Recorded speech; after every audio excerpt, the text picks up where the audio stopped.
felt my chest tighten as I sat frozen in the car, staring at the rundown house in front of me. The engine refused to start no matter how many times I turned the key. Every passing second felt like an eternity. The air had changed. It was thick, heavy, like a storm was coming. Though the sky above me was clear, my phone buzzed again, pulling me from my stupor. "You should get out now. I'm waiting for you inside." The words were calm, detached, but the chilling certainty in them made my heart race. It was as if the person on the other side of the phone had been anticipating this moment. They knew exactly what I was thinking, exactly what I was about to do. I checked the road around me, the trees lining the path leading up to the house. Everything felt wrong, too still. The hairs on the back of my neck prickled as if the very land around me was holding its breath. I couldn't sit here forever. I had come this far, and the answers I sought were inside that house. I had no choice. I had to face whatever was waiting for me. I tried the car one last time. The engine sputtered and died. Panic rose in my chest, but I shoved it aside. I grabbed my flashlight from the glove compartment, got out of the car, and slammed the door shut. The sound of the car door closing echoed in the empty silence around me. With each step toward the house, the weight of dread grew heavier. The old farmhouse loomed larger the closer I got, its windows like hollow eyes staring back at me. There were no lights, no sounds, just the heavy, suffocating quiet that seemed to wrap itself around the entire place. I reached the front door. It was slightly ajar, as if someone or something was waiting for me to make the next move. I hesitated, taking a deep breath to steady my shaking hands. Then I pushed the door open. It creaked loudly, breaking the silence and sending a chill down my spine. Inside, the house smelled musty, like it hadn't been lived in for years. The floorboards groaned under my feet, and the faint sound of something moving in the dark made my stomach churn. My flashlight flickered as I slowly moved forward, its beam cutting through the thick darkness that seemed to stretch endlessly in every direction. I wasn't alone. Every instinct in my body screamed for me to turn around, to run, to escape while I still could. But I couldn't. The messages, this nightmare, had brought me here for a reason. The truth was in this house. I passed through the narrow hallway and into the main room, where the air was even heavier. The space was empty, save for some old, rotting furniture covered in thick dust. The walls were peeling, the wood warped and broken in places, as though time had forgotten this place. But there, in the corner of the room, was something I wasn't expecting. A small, old television sat on a table, its screen flickering, though there was no signal. The static buzzed loudly, filling the room with a low hum that grated on my nerves. I approached cautiously, feeling like I was being pulled toward it. As I got closer, I noticed something even stranger. A piece of paper was taped to the top of the television. It had my name written on it. No, it was more than that. It was a list of my personal details, things I hadn't shared online, things I hadn't even told my closest friends. I stumbled back, the paper in my hands, my heart racing. How could they know this? Who was doing this? Then the phone buzzed again. "You found it. Good. But you're not done yet. You'll find the answers you're looking for in the basement." I froze. The basement? I hadn't seen any stairs, but I knew that if I didn't follow this twisted game, I would never get the answers I needed. I had to go down there. The house seemed to groan around me as I moved toward what looked like a door hidden in the shadows. My flashlight beam caught the edge of a set of stairs that descended into the pitch-black darkness below. The air around the stairs felt colder, the temperature dropping the closer I got. I descended slowly, the floorboards creaking with each step. The sound of my breathing was the only thing that broke the silence. I reached the bottom, where the air was thick with dust and dampness. I pointed the flashlight around. The basement was nothing like I expected. There were no shelves filled with old furniture or boxes of forgotten memories. Instead, the walls were covered with photographs, hundreds of them, pinned to the walls with tacks, curling at the edges. I stepped closer to the nearest photo. It was a picture of me, picture I didn't remember ever taking. It was from months ago, but the angle was all wrong.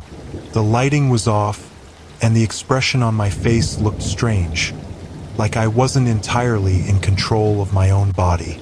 I shuddered as I looked at the next photo. It was of my front yard, taken at night, just like the one in the reflection from my window. But the photos weren't just of me. They were of other people, people I didn't know. Some were blurry, others clear, but each one had the same unnerving vibe. Like the person who had taken them had been right there, watching from the shadows. And then I found it. At the far end of the room, on a small table, there was a single photograph. It was a picture of the house. My house. But there was something horribly wrong with it. The image was distorted. The house twisted and warped, as though it was slowly decaying from the inside out.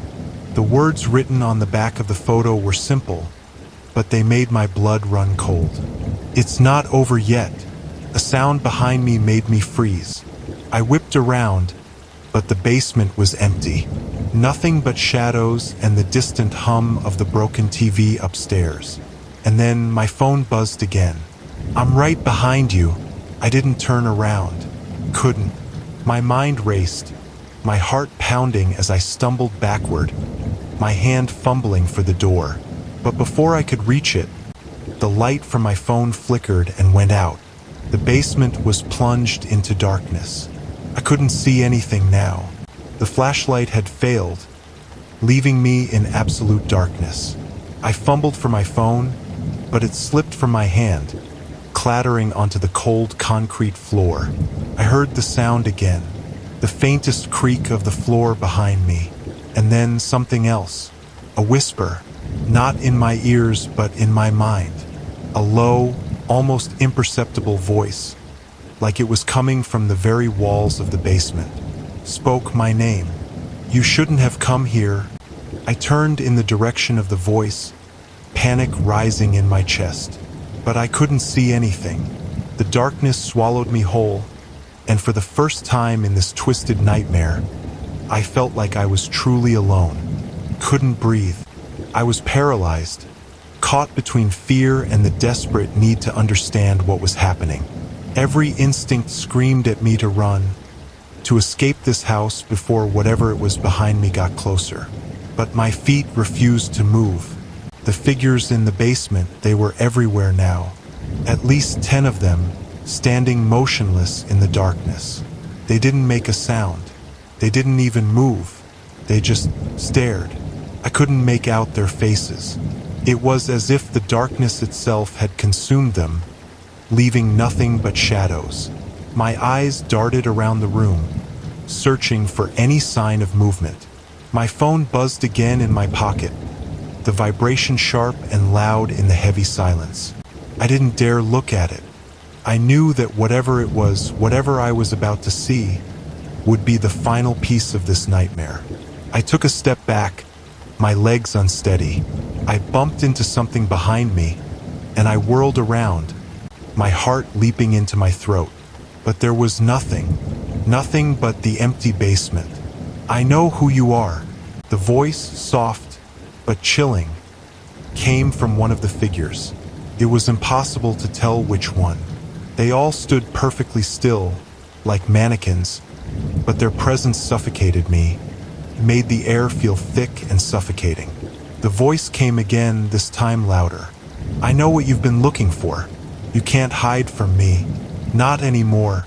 A flash of movement from the corner of my eye made me spin around again.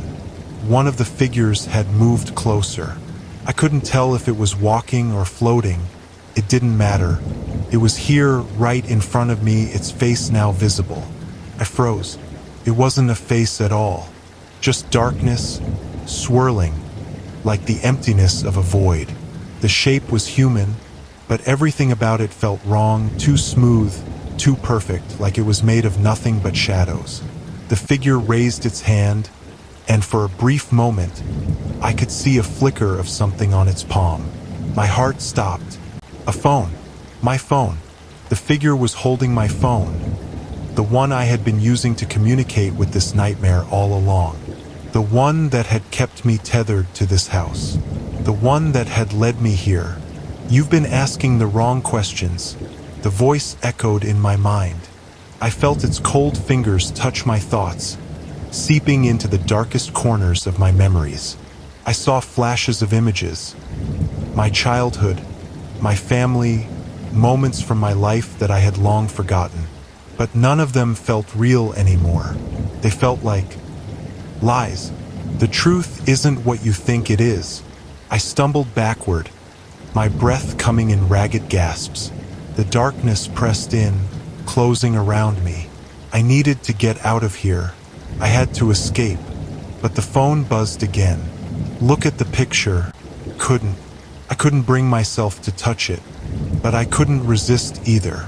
I reached for the phone, my fingers trembling. The screen was cracked, the glass spiderwebbed in multiple places, but I could still see the image on the display. It was a picture of me, but it wasn't just me. I was standing in front of this very house, holding the phone in my hand.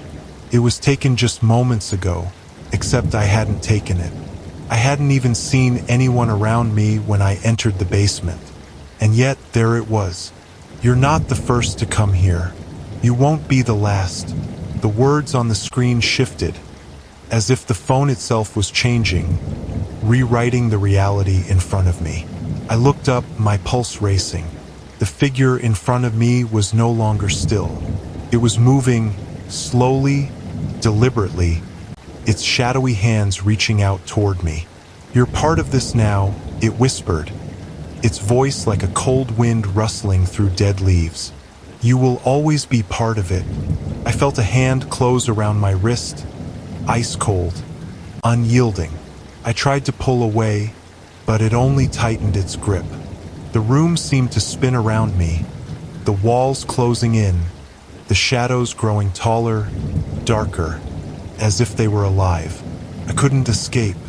The figure pulled me closer, its face now hovering inches from mine. Couldn't look away, couldn't move.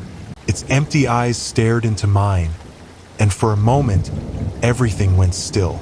I felt a presence, like a weight on my chest, pressing down on me, suffocating me. And then, in the faintest whisper, it said, "This is only the beginning." The world around me shattered. I blinked. My eyes struggled to adjust to the light. I was no longer in the basement. I was back in my room, lying in my bed, drenched in sweat. My heart pounded in my chest as I scrambled to sit up. The room felt strange, like I wasn't really here, like I was trapped in some warped version of reality. My phone buzzed again. I froze. I didn't want to look at it, but I had to. Something was pulling me, forcing me to face it. I reached for it, my fingers shaking. The screen lit up. The message was simple, but it made my blood run cold. "It's not over. You'll never escape." I stared at the screen, my mind reeling. Couldn't be real. This had to be a dream, a nightmare, something I could wake up from. But the fear in my chest told me otherwise. The phone buzzed again. "I'm watching you, always." And then the screen went black. The room was still. I sat there, frozen in my bed, my eyes locked on the blank screen of my phone. The last message had haunted me. The words, "I'm watching you, always," rang in my mind like a distant echo. Every creak of the house, every gust of wind outside, seemed to come with a new weight, a new sense of foreboding. I had to get out of here. I pushed myself up from the bed, my limbs heavy, like I was fighting against something unseen. I grabbed the phone, now completely dark, and tossed it onto the bed, away from me. I could feel its pull, like it was tied to some unseen force that wouldn't let me go. But the messages, were they real? Were they just a sick game designed to make me lose my grip on reality? I shook my head. I couldn't let this house, this nightmare, keep me trapped any longer. I had to leave. As I stood up, I noticed something strange. The familiar sounds of the house, creaking wood, the soft whistling of the wind through the cracks, sounded off. Wrong. They were quieter now, distant, like I wasn't supposed to be hearing them anymore, like I was being ignored. I hurried to the door. I needed to get outside.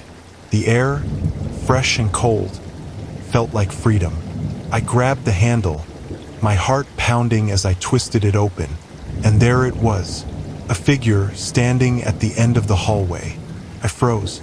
I couldn't see the face, just the outline of a person, shrouded in darkness. The figure didn't move, didn't blink, just stood there, as if waiting for me to make the next move. And then I heard it, the whisper, "You can't leave." I turned and slammed the door shut behind me, my breath ragged. My pulse was racing now, fear squeezing my chest tighter than ever before.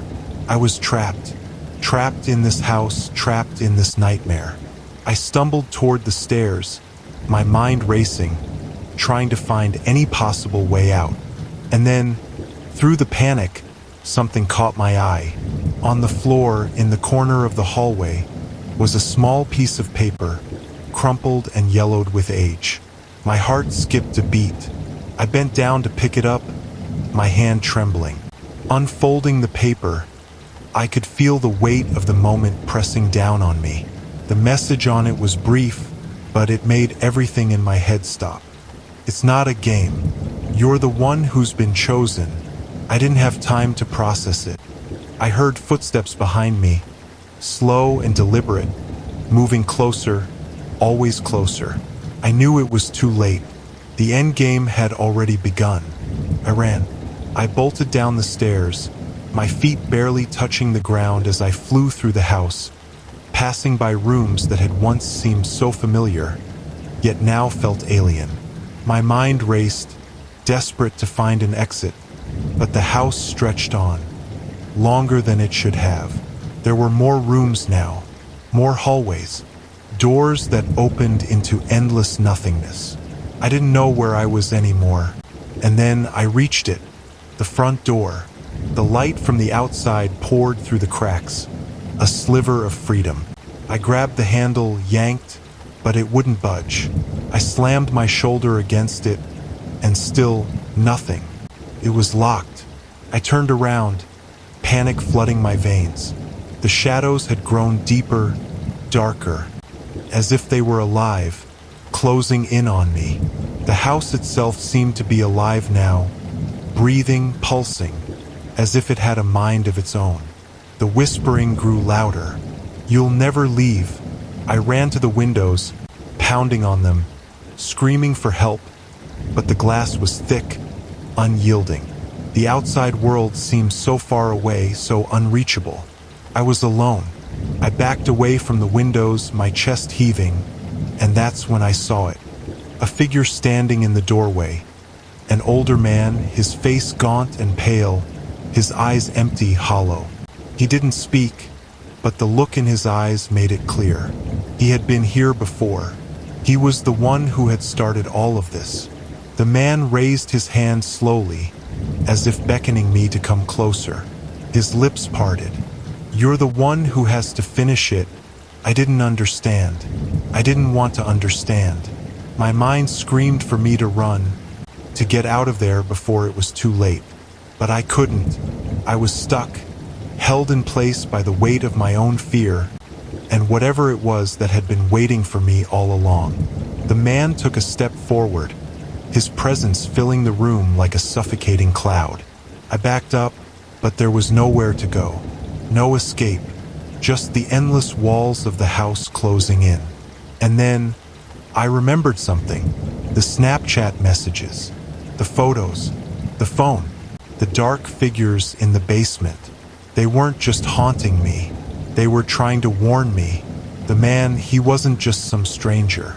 He was part of it, a victim like me, and now I was the one who had to break the cycle.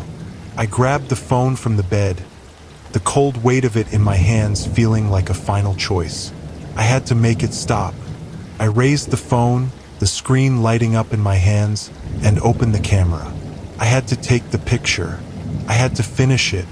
The man watched me with those hollow eyes, his lips curling into a smile.